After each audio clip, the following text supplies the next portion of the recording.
Hey guys, welcome back to Small Screen Shakedown. Today we'll talk about why Spongebob Squarepants was the most legendary cartoon ever. Let's head into it. Number 5. Everything used to be good. If you were lucky enough to grow up in the late 90s and early 2000s, you were a part of the last generation that had genuinely good children's TV shows. I'll make an exception for BBC's In the Night Garden, which is a bit past my time, but straight fire nonetheless. Currently, children are subjected to saccharine drivel that teaches basic arithmetic, or getting your 5 a day at the expense of being even remotely entertaining. Today's kids deserve better than this. This dire state of affairs was the catalyst for righteous indignation that, coupled with a sense of nostalgic longing, compelled me to rediscover some of the masterpieces that I was so blessed to watch as a young whippersnapper. Myriad titles come to mind: Arthur, Lilo and Stitch, Teletubbies, Rugrats, Bob the Builder, Teenage Mutant Ninja Turtles, Powerpuff Girls, What's New Scooby-Doo, and many more. Yet, one stands out among the others as the magnum opus of children's entertainment, SpongeBob Squarepants. Number 4. The best cartoon ever.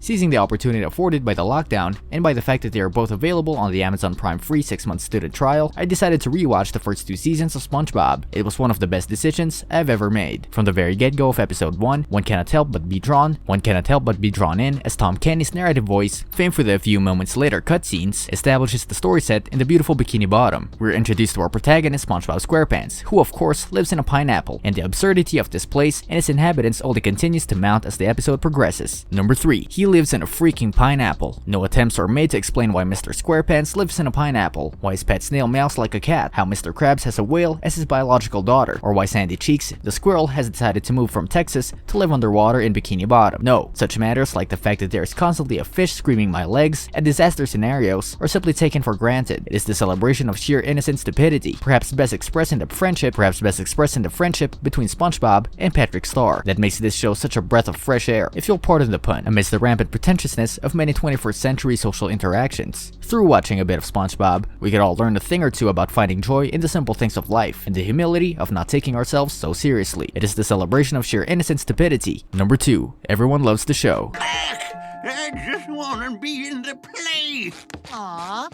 Moreover, the show can be enjoyed not just by children, but by adults too, perhaps even more so. Alongside the wonderfully juvenile brainlessness of SpongeBob, the episodes are teeming with witty puns and references that only true intellectual could appreciate, from the poetry of Emily Dickinson to Toulouse-Lautrec's La Troupe de Mademoiselle Eglantine, from A Biblical Miracle account to F.W.'s Murnau's Nosferatu of 1922. There is no short supply of exquisite references for the viewer to deepen their cultural literacy. In fact, both children and adults can benefit from the 2 elements at play here. There are educational features that benefit kids, such as the learning of the names of the new aquatic species. There's equally daftness of what unfolds, such as the duck quack seemingly emanating from anything, which can be immensely refreshing for adults. What better way to unwind from a cerebral assault of an Oxford degree than by watching the adventures of a Micronesian sea sponge and relishing the mellow closing theme played on a ukulele, alongside the wonderfully juvenile brainlessness of SpongeBob. Number 1. The conclusion. We're done! Yeah! So, what do you think?